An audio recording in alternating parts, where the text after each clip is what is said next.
Pulau Buru yang dikenal dengan sebutan Foka Bupolo atau Bumi Bupolo merupakan salah satu wilayah adat di Provinsi Maluku. Istilah lokal Bumi Lalen yang mengandung arti inti atau perut bumi sebagai sebuah kesatuan kosmos orang Buru menjadi pusat peradaban, sejarah dan budaya orang Buru yang berawal dari Danau Rana dan Gunung Date. Dipercaya bahwa dari Bumi Lalen inilah 24 suku di Pulau Buru berasal dan mereka berpencar ke seluruh wilayah di Pulau Buru. Kabupaten Buru adalah salah satu kabupaten di Pulau Buru yang beribu kota di Namlea. Akses menuju kota Namlea sudah sangat mudah, bisa dengan beberapa pilihan transportasi, yaitu pesawat, kapal laut, dan kapal feri.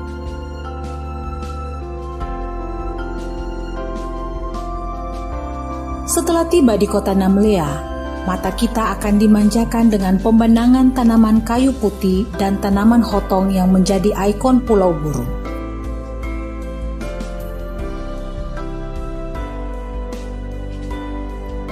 Kehidupan sosial masyarakat dibingkai dalam filosofi Kaiwai yang berarti adik kakak.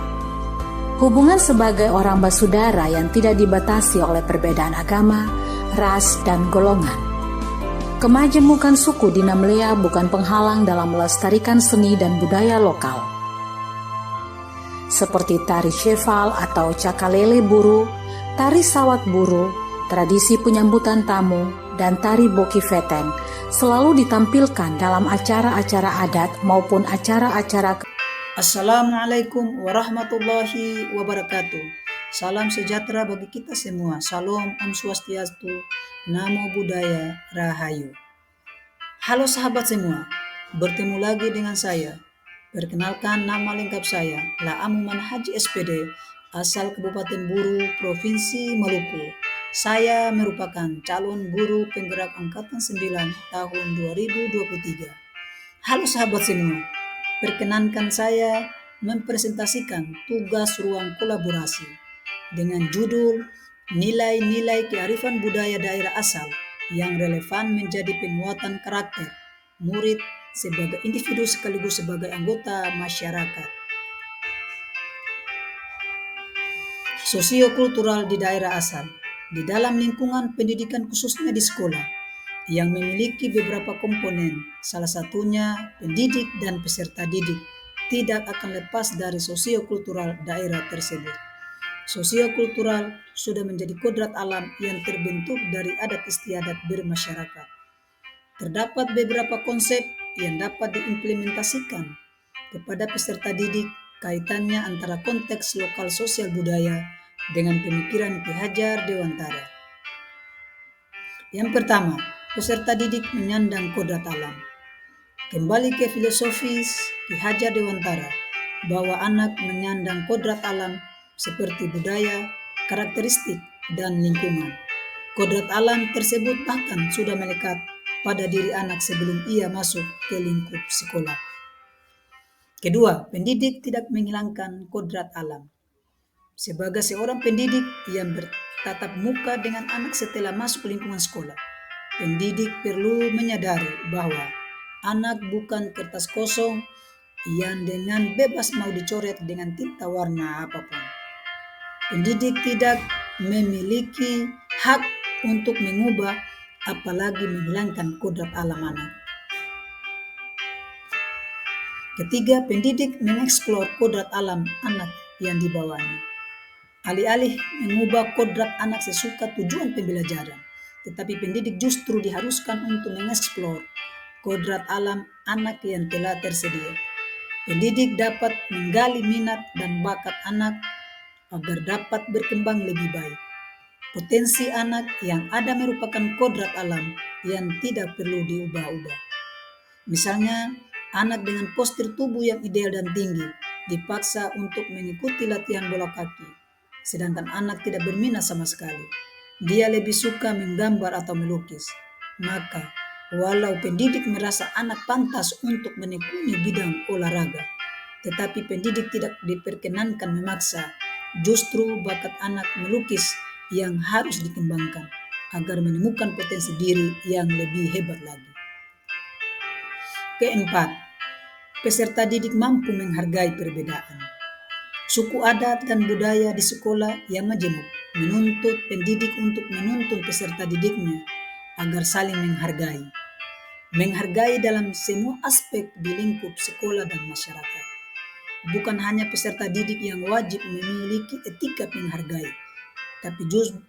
tetapi juga guru sebagai pendidik wajib memiliki attitude baik dalam menerapkan budaya saling menghargai. 5. Menghargai perbedaan budaya dan adat. Mengingat kemajemukan keluarga besar di lingkup sekolah yang datang dari berbagai lokasi, saling menghargai perbedaan mutlak diterapkan. Pendidik perlu memberi pemahaman bahwa perbedaan bukanlah celah untuk mencela satu sama lain. Berbeda adalah warna, dan warna-warni itu indah. Keenam, tidak saling merudung atau bully. Sebisa mungkin lingkungan sekolah itu nol perundungan atau bullying. Biasanya pelaku bully menganggap perkataannya hanya bercanda, tetapi kita tidak pernah tahu sekuat atau selemah apa mental seseorang.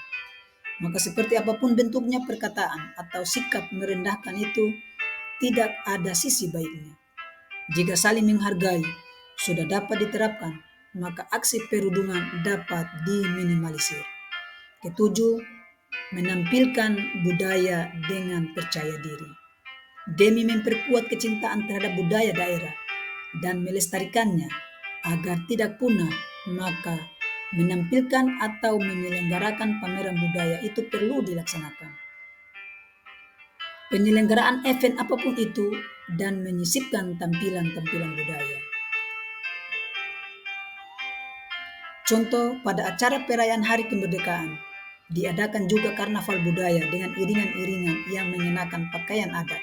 Kegiatan ini telah terselenggara di Kabupaten Buru, di Kecamatan Lolongkuba, Kecamatan Wayapo, Kecamatan Namleha, dan kecamatan-kecamatan lainnya. Pada acara Hari PGRI, biasanya diadakan upacara peringatan dan ditutup dengan acara makan-makan. Makanan tradisional Buru, banyak ragamnya. Dari makanan berkarbohidrat sebagaimana makanan pokok sampai lauk pauk hasil laut. Ketiga, pada acara-acara yang diselenggarakan di sekolah, seperti pada saat Purseni, sekolah dapat menampilkan kelompok-kelompok untuk menari tarian tradisional. Cara ini juga untuk mempererat kecintaan terhadap budaya daerah ini. Kedelapan, menampilkan budaya dengan percaya diri. Memang benar bahwa guru mendidik saat ini, tetapi detik ini bukannya akhir dari kehidupan. Sangat diharapkan bahwa apa yang guru implementasikan saat ini dapat bermanfaat kelak. Maka guru perlu kiranya mampu menuntun peserta didik untuk menemukan makna hidupnya. Maka hidup tidak semata-mata hanya soal materi belaka. Makna hidup juga perkara kesejahteraan batinnya. Salah satu cara memaknai hidup dalam lingkup sekolah adalah pendidik menuntun peserta didiknya untuk dapat mengolah dan memanfaatkan hasil bumi di daerahnya untuk kebutuhan hidup. Pendidik menuntun untuk mengolah hasil bumi di daerah setempat. Alam yang kaya perlu sumber daya manusia agar tidak terbuang sia-sia atau malah dikuasai oleh orang asing. Sedemikian banyak hasil bumi di Kabupaten Buru.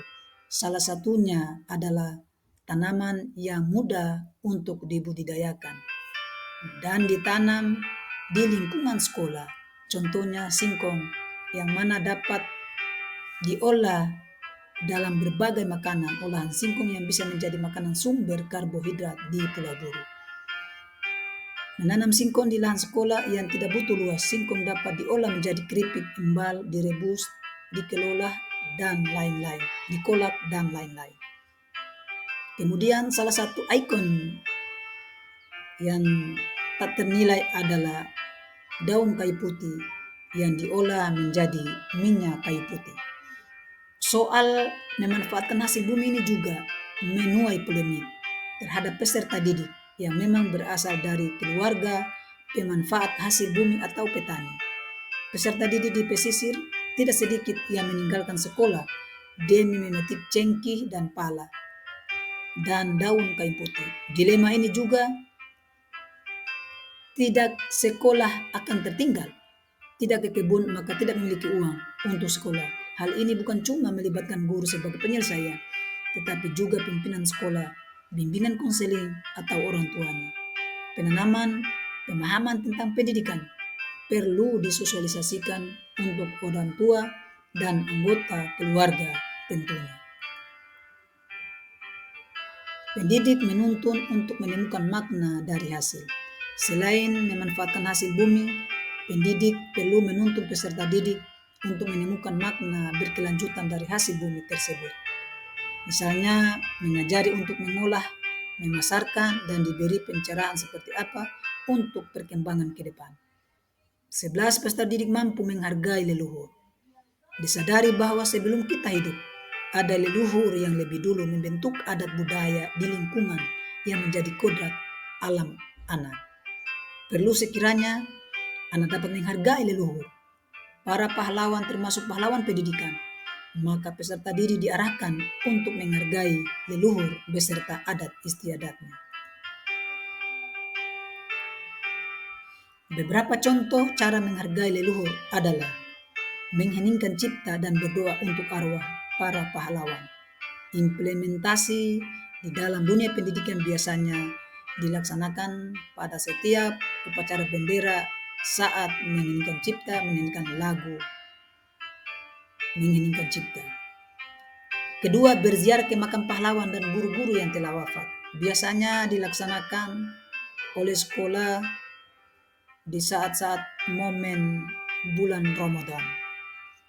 Ketiga, mengunjungi peninggalan sejarah di daerah setempat.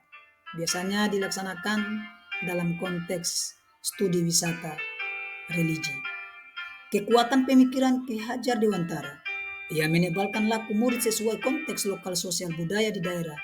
Dari penjabaran di atas, maka dapat diambil kesimpulan kekuatan pemikiran Ki Hajar Dewantara yang dapat menebalkan laku peserta didik sesuai konteks lokal budaya adalah sebagai berikut.